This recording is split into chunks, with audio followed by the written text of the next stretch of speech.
히브리서 13장 20절로 21절, 신약성경 370페이지입니다. 히브리서 13장 20절, 21절 말씀 같이 봉독합니다.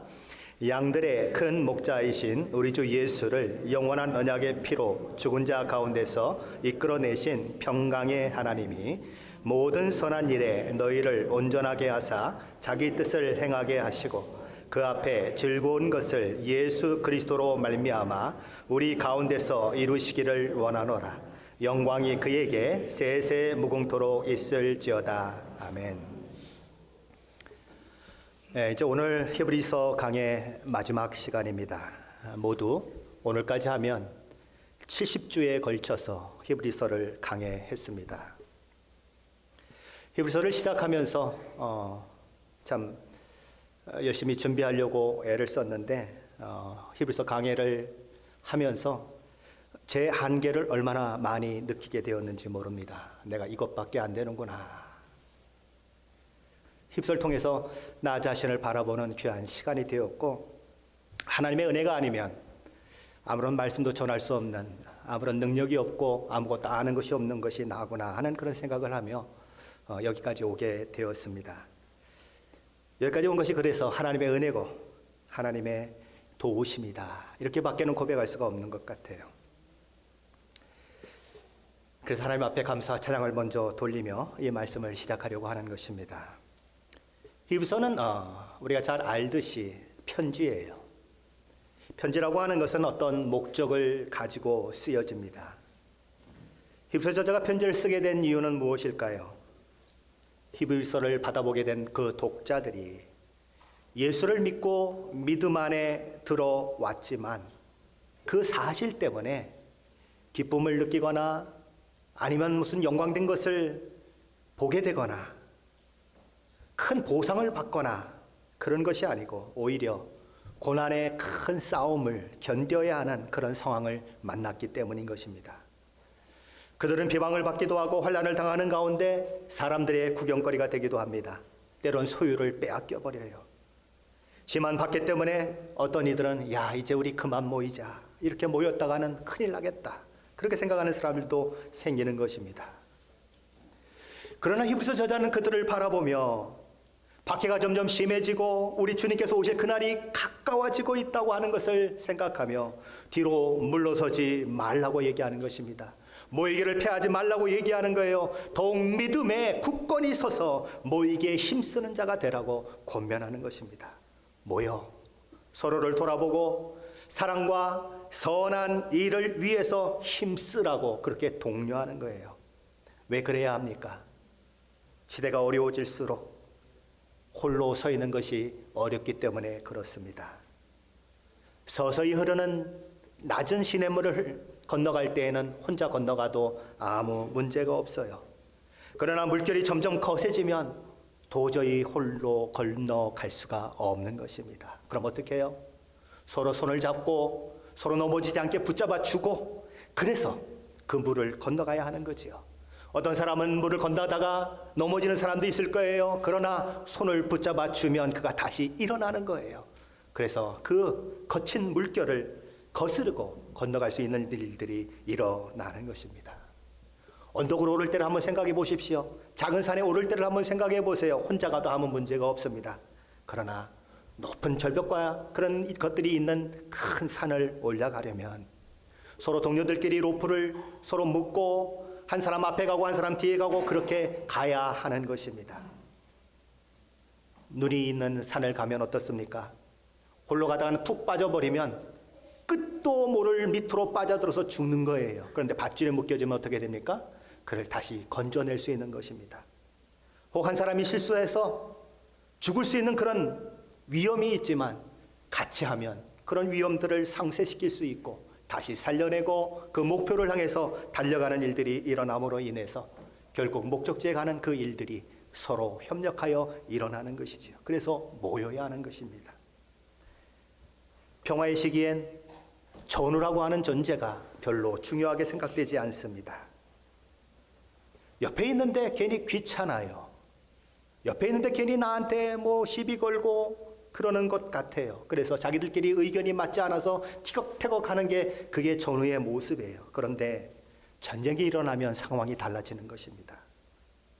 그 전후가 내 생명 같은 거예요. 나의 생명을 지켜주는 자인 거예요. 그래서 그가 있기에 내가 있고 내가 있기에 그가 있는 그런 상황이 만들어지는 것입니다. 그것이 바로 영적 전투의 현장도 마찬가지라고 하는 거죠. 이 시대는 잘 모이지 않는 시대예요. 집에서 텔레비전을 보면서 유명한 목사들의 설교를 들으면서 나 신앙생활 잘했다고 얘기하는 사람들이 수도 없이 많이 일어나는 때인 것입니다. 그러나 성경은 그러지 말라고 얘기해요. 모여라. 내가 힘이 있느냐? 내가 믿음이 있느냐? 왜 믿음이 있고 왜 힘이 있느냐? 약한 자들을 도와주라고 있는 거야. 너 혼자 믿음으로 세워지라고 있는 것이 아니고 붙들어주고 잡아주고 같이 울어주고 그들을 품고 가라고 있는 거야. 홀로 예배드리지 말아라. 모여라. 모이기를 패하는 그 일들이 많이 일어나겠지만 더욱 힘써라. 그렇게 얘기하는 것입니다. 자, 그런데 문제가 무엇이죠?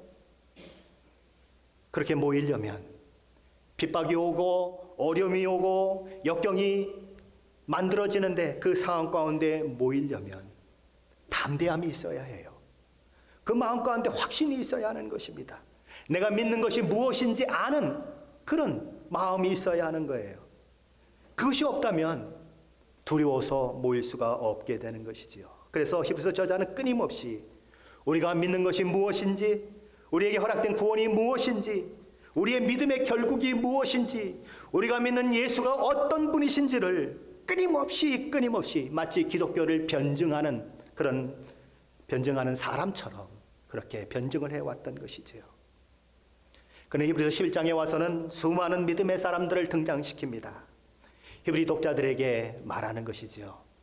너희가 고난을 당하고 역경을 만나는데 너만 당한다고 생각하지 말아라. 너희가만 있는 일이 아니라 수많은 믿음의 선배들이 그것들을 경험했고 인내하고 싸우고 그 모든 것들을 눈물로 그 길을 걸어 영광의 면류관을 받았게 된 것을 기억해라. 너희도 힘들지만 역경을 만나지만 그러나 그 상급을 바라보며 오늘 인내하고 가자라고 얘기하는 것입니다.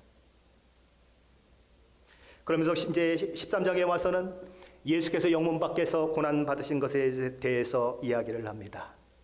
예수도 영문 밖에서 고난을 당하시고 십자가에 못 박혀 죽으셨다. 그러니 너희의 믿음의 주여 온전케 하시는 예수도 그렇게 했으니 너희도 고난과 역경 가운데 주춤하지 말아라. 두려워하지 말아라. 예수처럼 영문 밖 고난의 그 상황을 두려워하지 말고 나아가라. 너의 십자가를 져라 라고 얘기하는 것입니다. 그리고 이제 지난 시간에 살펴보았던 것은 이 어려운 시대에 자신들을 가르치는 인도자들에게 순종하고 복종할 것을 요구합니다. 그들로 즐거움으로 그것을 하게 해라. 그래야만 그들을 통해서 바른 진리가 선포되고 그 진리를 붙들고 사는 그 삶이 가능하게 된다. 그래서 그것을 이야기하며 히브리서 저자는 우리를 위해서 기도해 달라고 그렇게 부탁을 했었습니다. 자, 그러면서 오늘 본문에 와서는 이 히브리서 저자는 이제 기도를 부탁하는 것이 아니라 자신이 기도의 자리로 나아가고 있습니다. 독자들을 위해서 목자의 심정을 가지고 간절한 축복의 기도를 드리는 것이 바로 오늘 본문입니다. 그래서 이 기도문 속에는, 이 축복의 기도문 속에는 히브리서 독자들을 향한 이 히브리서 저자의 깊은 마음이 담겨 있습니다. 그 온 마음이 녹아져 있어요. 히브리서 독자들에 대한 자신의 모든 기대, 모든 소망을 다 두 손에 가득히 담고서는 하나님 앞에 가지고 나가는 모습인 것입니다. 하나님, 보십시오. 내가 이 히브리 독자들을 향한 나의 소원, 나의 기대가 여기 다 있습니다. 하나님, 이것을 보시고 응답해 주십시오 라고 얘기하는 거예요. 왜 히브리서 저자는 그렇게 하나님 앞에 나아가 기도하고 있을까요? 이 어려운 환경 가운데, 역경 가운데 히브리 독자들은 있는 것입니다. 하나님의 뜻에 따라 살고 하나님의 뜻에 순종하는 그 일들이 인간의 의지나 인간의 노력만으로 되지 않기 때문에 그는 기도하는 것입니다. 하나님의 붙드심, 하나님의 은혜의 역사가 없이는 어느 누구도 든든히 믿음 안에 서 있을 수 없다는 그 사실을 휩쓸 자들은 너무나 절실히 느끼고 있었기 때문에 이 성도들의 모든 상황을 들고 하나님 앞에 나아가 기도하는 거예요. 스가랴서 4장 6절은 이렇게 선언하고 있습니다. 만군의 여호와께서 말씀하시되 이는 힘으로 되지 아니하며 능력으로 되지 아니하고 오직 나의 영으로 되느니라. 자, 그렇다면 휩쓸 저자의 그 축복의 기도의 내용은 무엇일까요? 우리 오늘 본문 20절 21절 말씀을 다시 한번 함께 봉독하겠습니다. 앞에 비치네요. 같이 읽습니다. 양들의 큰 목자이신 우리 주 예수를 영원한 언약의 피로 죽은 자 가운데서 이끌어내신 평강의 하나님이 모든 선한 일에 너희를 온전하게 하사 자기 뜻을 행하게 하시고 그 앞에 즐거운 것을 예수 그리스도로 말미암아 우리 가운데서 이루시기를 원하노라. 영광이 그에게 세세무궁하도록 있을지어다. 아멘. 어떠세요? 읽으시면서 이해가 되시는가요? 좀 어렵지 않습니까? 이 말씀을 우리가 알기 위해서는 먼저 주어가 무엇인지를 알아야 합니다. 주어. 20절과 21절의 주어는 뭘까요? 누가 주어일까요? 평강의 하나님이 주어입니다. 자, 그럼 평강의 하나님은 어떤 분이신가? 영혼의 큰 목자이신 우리 주 예수, 양들의 큰 목자이신 우리 주 예수를 영원한 언약의 피로 죽은 자 가운데서 이끌어내신 하나님이시다. 하나님께서 우리 주님을 죽은 자 가운데에서 일으켜 세우셨다는 거죠.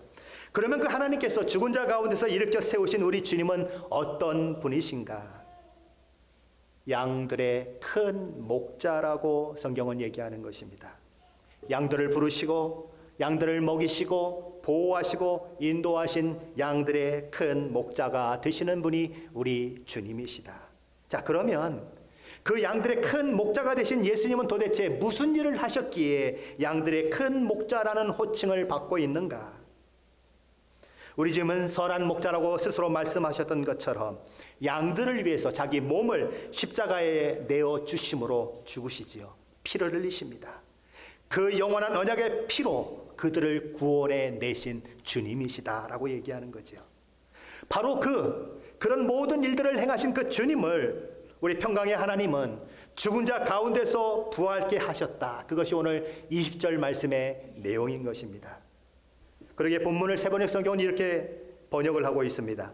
영원한 언약의 피를 흘려서 양들의 위대한 목자가 되게 하신 우리 주 예수를 죽은 사람들 가운데서 이끌어내신 평화의 하나님께서 이렇게 얘기하는 것입니다.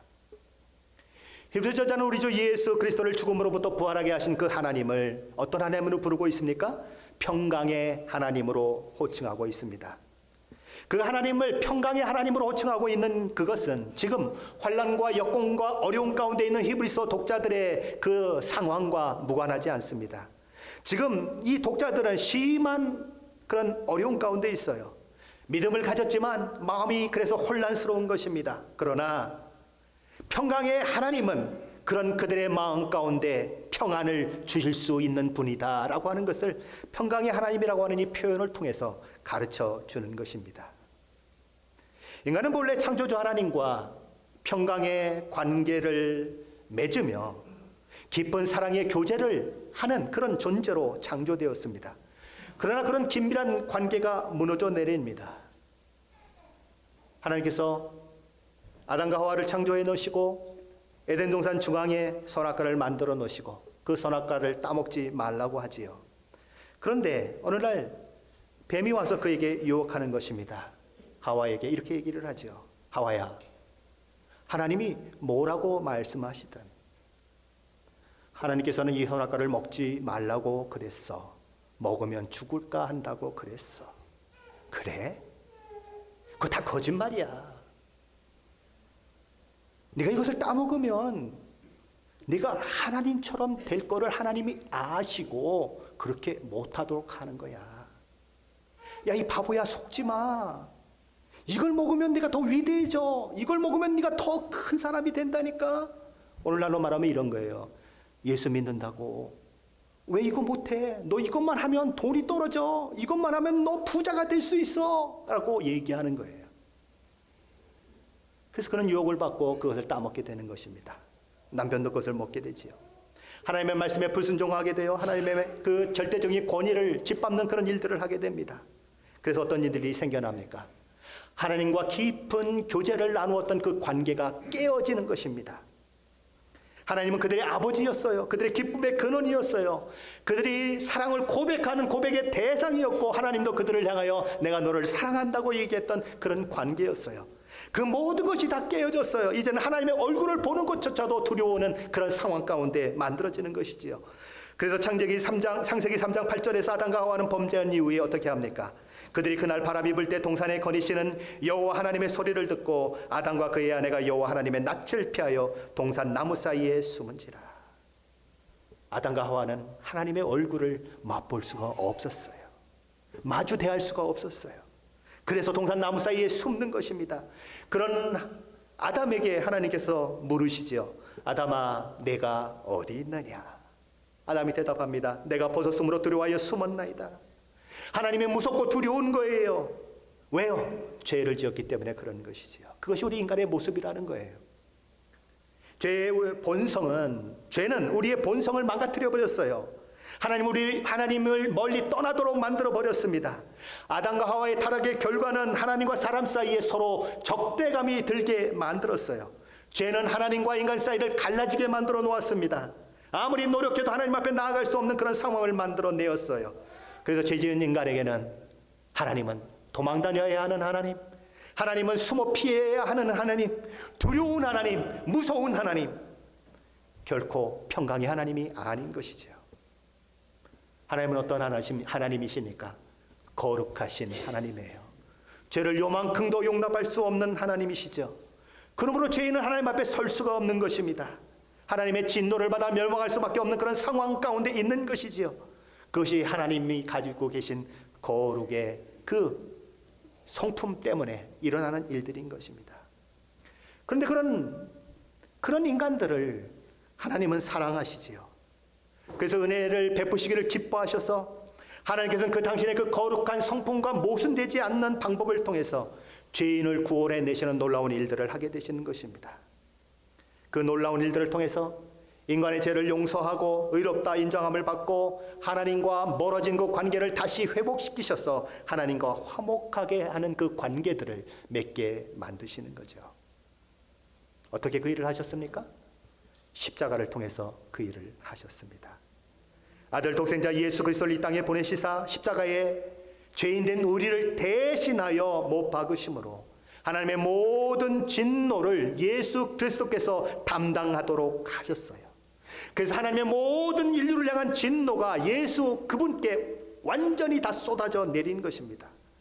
우리가 받아야 할 모든 형벌을 우리 주님이 지셨다는 거죠. 그러기에 메시아의 고난을 노래한 이사야서 55장 5절은 이렇게 말합니다. 그가 찔림은 우리의 허물 때문이요 그가 상함은 우리의 죄악 때문이라. 그가 징계를 받음으로 우리는 평화를 누리고 그가 채찍에 맞음으로 우리는 나음을 받았도다. 우리는 그 주님이 우리 대신 죽으심으로 구원받은 자들이요. 우리 주님은 우리 허물 때문에 찔림을 받으셨고 우리의 죄악 때문에 상함을 받으셨고 우리 주님은 우리 모든 죄에 대한 징계를 받으셨어요. 그래서 우리는 하나님과 평화를 누리는 사람으로 회복되어진 것입니다.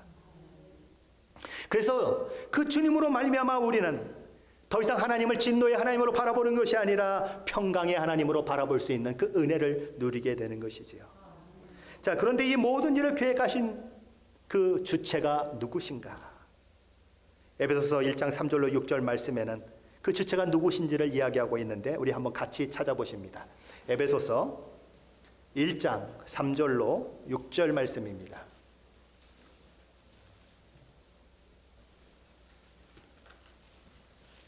에베소서 1장 3절로 6절 말씀입니다. 제 성경으로는 신약성경 309페이지입니다.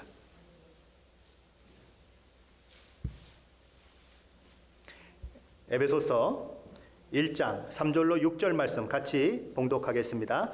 찬송하리로다. 하나님 곧 우리 주 예수 그리스도의 아버지께서 그리스도 안에서 하늘에 속한 모든 신령한 복을 우리에게 주시되 곧 창세전에 그리스도 안에서 우리를 택하사 우리로 사랑 안에서 그 앞에 거룩하고 흠이 없게 하시려고 그 기쁘신 뜻대로 우리를 예정하사 예수 그리스도로 말미암아 자기의 아들들이 되게 하셨으니 이는 그가 사랑하시는 자 안에서 우리에게 거저 주시는 바 그의 은혜의 영광을 찬송하게 하려는 것이라.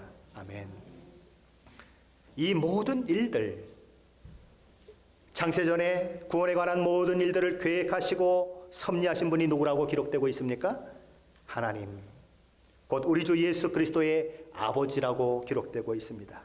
하나님께서는 구원의 모든 과정을 이끌어 오신 주체이세요. 그러나 우리 주님은 그 아버지의 마음을 따라 이 땅에 오셨지만 하나님께서 억지로 시켜서 억지로 순종하려고 오신 주님이 아닌 것입니다. 우리 주님은 그 하나님의 마음을 읽어요. 하나님이 어떤 마음을 가지고 계신 줄을 알고 자원하여 이 땅에 오시지요. 빌립보서 2장 6절 8절 말씀은 그 하나님의 아들 되신 예수님의 순종을 그래서 이렇게 적고 있는 것입니다.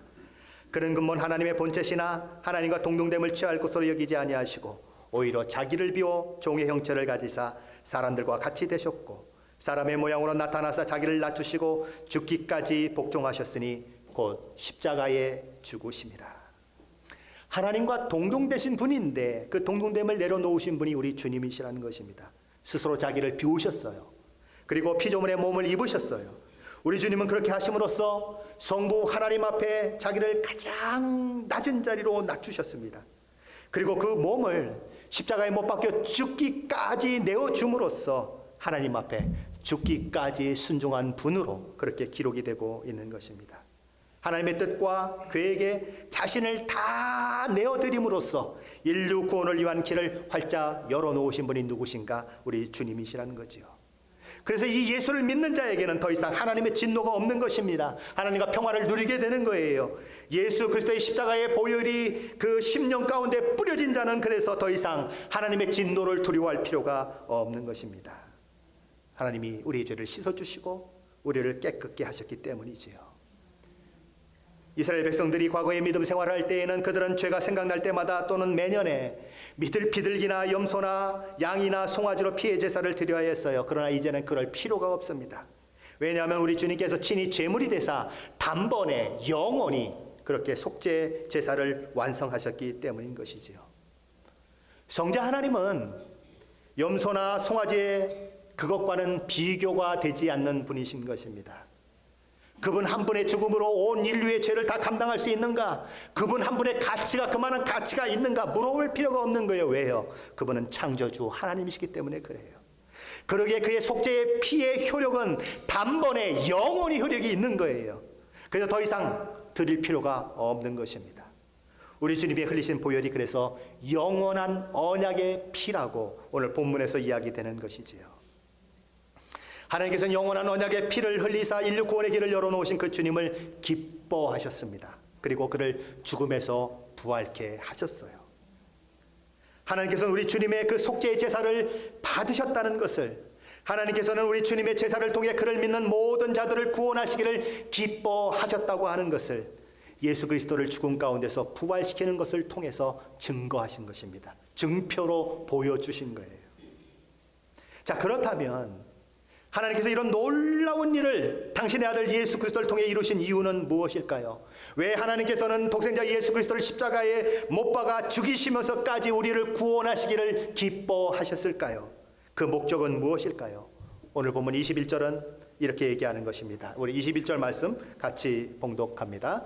모든 선한 일에 너희를 온전하게 하사 자기 뜻을 행하게 하시고 그 앞에 즐거운 것을 예수 그리스도로 말미암아 우리 가운데서 이루시기를 원하노라.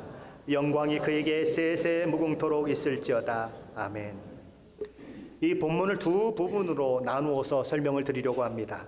먼저 첫째 부분은 모든 선한 일에 너희를 온전하게 하사 자기 뜻을 행하게 하시고 라고 하는 말씀입니다. 우선 여기 완전하게 하라고 하는 이 말이 나오는데 이것은 문자 그대로 한 점 부족함이 없는 절대적인 완전을 의미하고 있지 않습니다.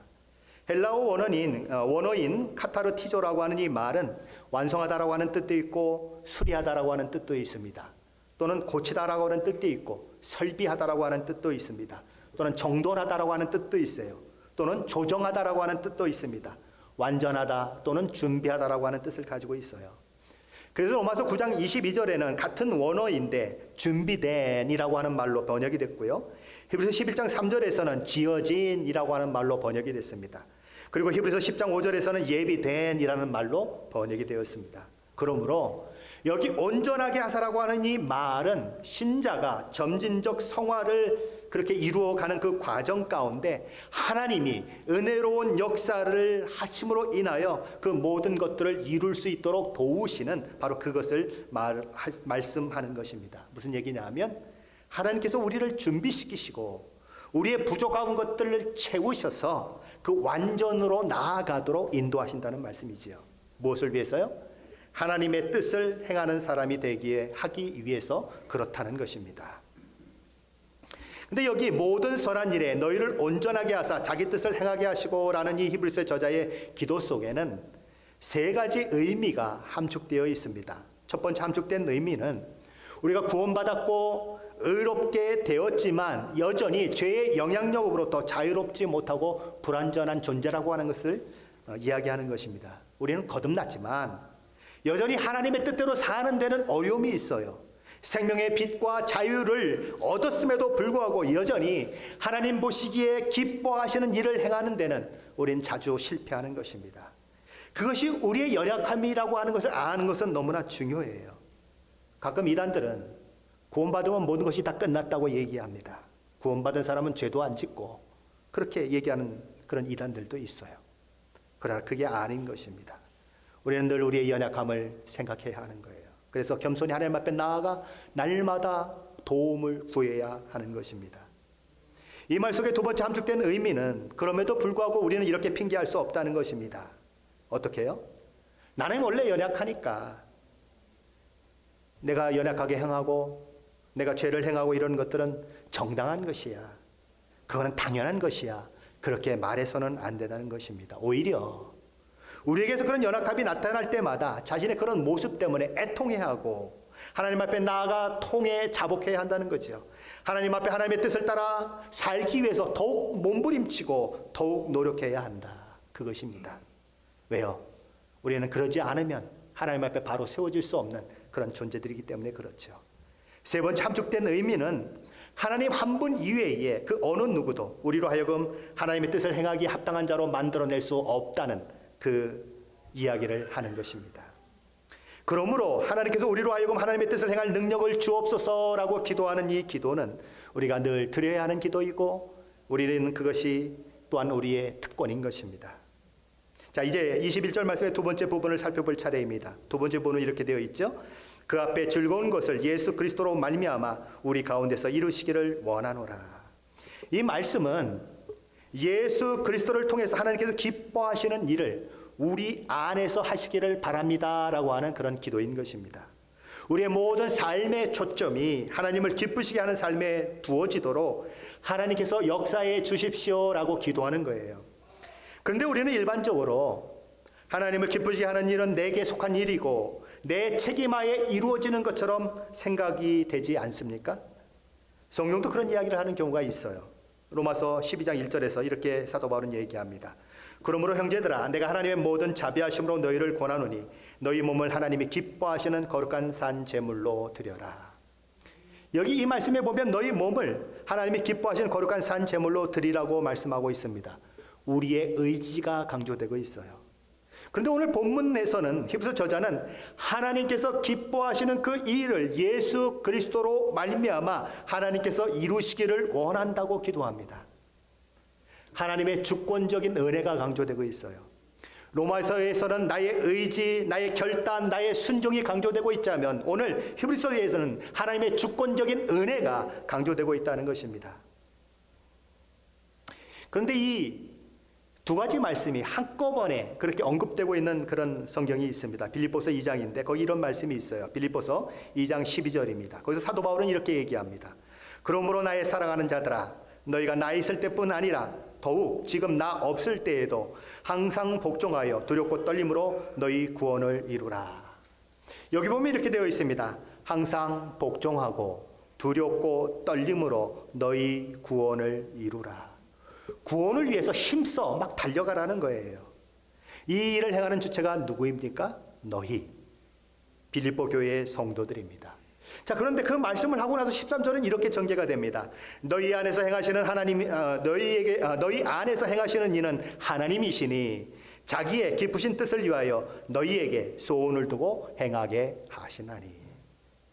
여기 13절에서는 빌립보 교회 성도들 안에서 역사하시는 하나님의 주권적인 은혜가 강조되고 있어요. 그 일을 행하시는 분은 하나님이시다. 너희 안에 소원을 두고 행하시는 분은 하나님이시다. 무슨 이야기죠? 우리의 구원이 다만 우리의 의지나 우리의 결단, 우리의 노력에 의해서만 되어지는 것이 아니라 거기에 하나님의 은혜가 담겨야 한다. 하나님의 붙들어 주심, 하나님께서 인도하시고 이끌어 주심이 필요하다는 것입니다. 우리는 우리의 구원을 위하여서 늘 전심전력해야 할 필요가 있습니다. 그러나 전심전력하여 달려갈 수 있도록, 우리의 구원을 이룰 수 있도록 우리를 온전케 하시고 이끌어 주시는 분이 있으시다. 우리의 부족한 것을 채워주시고, 우리가 연약할 때에 우리를 강하게 만들어주시고, 우리의 피곤한 손과 연약한 무릎을 일으켜 세우심으로 낙심하고 절망할 때에 위로하시고 새로운 힘을 더해주시는 그분이 계시다. 그분이 평강의 하나님이다 라고 얘기하는 것입니다. 이 사실은, 빌립보서 2장에 나오는 이 사실은 우리 주님께서 제자들에게 아주 큰 사명을 주실 때에도 똑같이 그렇게 이야기가 됩니다. 거기 보면 이런 말씀이 있습니다. 그러므로 너희는 가서 모든 민족을 제자로 삼아 아버지와 아들과 성령의 이름으로 세례를 베풀고 내가 너희에게 분부한 모든 것을 지키게 하라. 누가 가야 합니까? 누가 제자를 삼아야 합니까? 누가 세례를 베풀어야 합니까? 누가 가르쳐야 합니까? 우리 주님이 아니라 예수님의 제자들이 그 일을 해야 합니다. 자, 그런데 이어지는 말씀은 이렇게 얘기가 되고 있어요. 볼지어다 내가 세상 끝날까지 너희와 항상 함께 있으리라. 제자들에게 준 모든 사명을 제자들이 다 이룰 수 있도록 우리 주님이 어떻게 하시겠다고요? 내가 세상 끝날까지 너희와 항상 함께 있으리라. 하나님께서 우리에게 믿음은 이런 것이다, 너희는 믿음의 생활을 이렇게 해야 되는 것이다 라고 수도 없이 성경을 통해서 말씀하세요. 그러나 하나님께서 그 모든 것들을 우리 혼자 이루도록 하시지는 않는다는 거예요. 하나님께서 기뻐하시는 그 일을 이루어낼 수 있도록 우리의 모든 부족한 것을 채우시고 우리 가운데 역사하시는 분이라는 거예요. 누가복음 22장에는 예수님이 이제 잡히시기 전에 제자들과 유월절 식사를 나누고 그들과 대화하는 그런 장면들이 나옵니다. 그런데 예수님이 대제사장 가야바의 그 집에서 이제 불법 재판을 받게 될 그 일들이 일어나게 될 텐데, 그때에 베드로에게 어떤 일이 일어날 것을 아시고 우리 주님이 베드로를 향해서 이렇게 말씀하세요. 시몬아 시몬아, 보라 사탄이 너희를 밀가부르듯 하려고 요구하였으나 그러나 내가 너희를 위하여 내 믿음이 떨어지지 않기를 기도하였느니 너는 돌이킨 후에 내 형제를 굳게 하라. 시몬아 시몬아, 보라 사탄이 너희를 밀가부르듯 하려고 요구하였사. 그렇게 얘기하는 것입니다. 근데 하나님이, 우리 주님이 어떻게 하셨던가요? 내가 내 믿음이 떨어지지 않기를 기도했다. 베드로가 근데 막 이 이야기를 듣고 막 큰 소리를 치는 겁니다. 주님, 절대 나한테 그런 일 없어요. 나는 저와 함께 옥에도 갇힐 각오가 되어 있고요. 나는 주님이 죽는 자리도 따라갈 각오가 되어 있다고요 라고 얘기하는 것입니다. 그런데 그 베드로는 그 결심을 지켜내지 못해요. 두려움으로 인해서 3번씩이나 예수님을 모른다고 부인해버리죠. 그리고 닭이 우는 것입니다. 그는 정신이 번쩍 들어요. 내가 닭이 울기 전에 3번 나를 부인하라고 하는 주님의 말씀이 생각납니다. 그래서 지쳐나가요. 통곡해요. 울어요. 이 베드로가 얼마나 좌절했을까요? 얼마나 자괴감이 들었을까요? 내가 예수님의 제자인가? 내가 예수님을 따르는 자인가?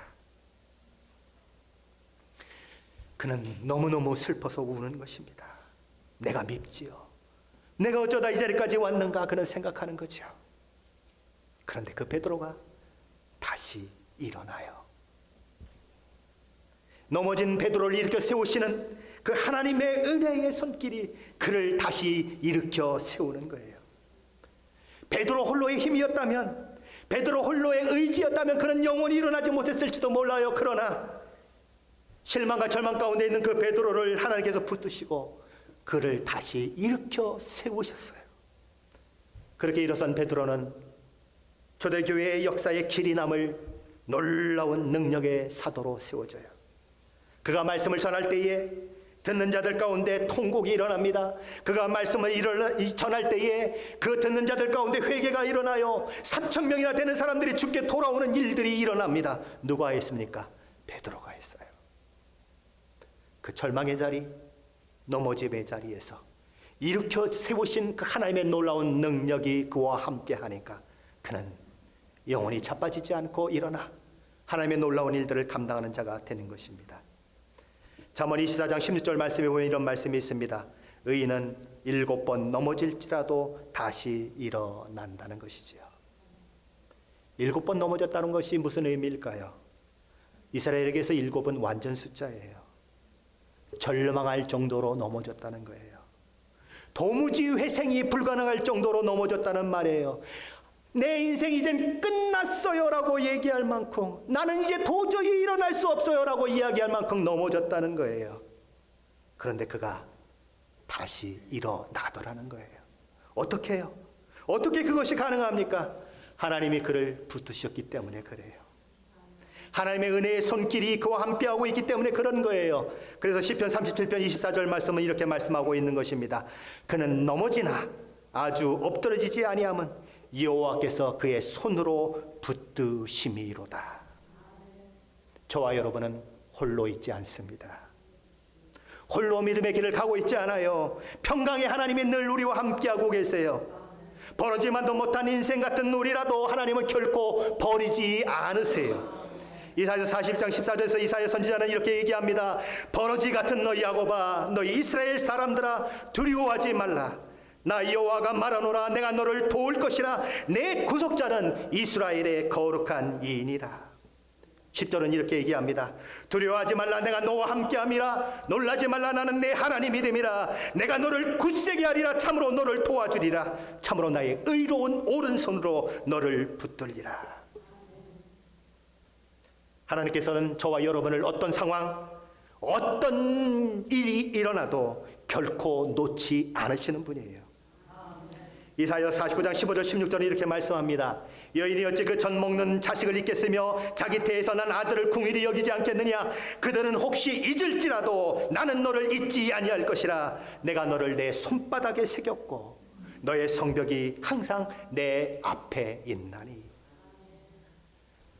이 하나님을 아는 히브리서 저자는 오늘 기도하면서 이렇게 말하는 것입니다. 이 땅에서 나그네와 같은 삶을 살며 본향을 향해 가는 자들아, 하나님의 약속을 믿고 오늘 삶의 현실을 맞닥뜨리는 자들아, 기억해라. 믿음의 싸움을 싸우다가 상처를 입고 피 흘리고 쓰러진 나의 종들아, 기억해라. 하나님 앞에 하나님의 뜻대로 살지 못했습니다. 나는 넘어졌어요. 나는 내가 나를 용서하지 못할 만큼 그렇게 비참한 자예요. 절망과 좌절 속에 주저하면서 통곡하는 자들아, 잊지 말아라. 평강의 하나님이 너를 일으켜 세우리라. 너를 베드로처럼 다시 사용하리라. 너희의 모든 부족한 것을 채우시고 내 뜻을 너를 통하여 이루게 하리라. 평강의 하나님이 너와 함께 하신다. 하나님은 이렇게 말씀하십니다. 너는 알지 못하였느냐? 듣지 못하였느냐? 영원하신 하나님 여호와, 땅끝까지 창조하신 이는 피곤하지 않으시며 곤비하지 않으시며 명철이 한이 없으시며 피곤한 자에게 능력을 주시며 무능한 자에게 힘을 더하시나니 소년이라도 피곤하며 곤비하며 장정이라도 넘어지며 쓰러지되 오직 여호와를 앙망하는 자는 새 힘을 얻으리니 독수리 날개치며 올라감 같을 것이요 다른 박질하여도 곤비하지 아니하겠고 걸어가도 피곤하지 아니하리로다. 저와 여러분은 홀로 있지 않아요. 지치셨습니까? 힘이 드십니까?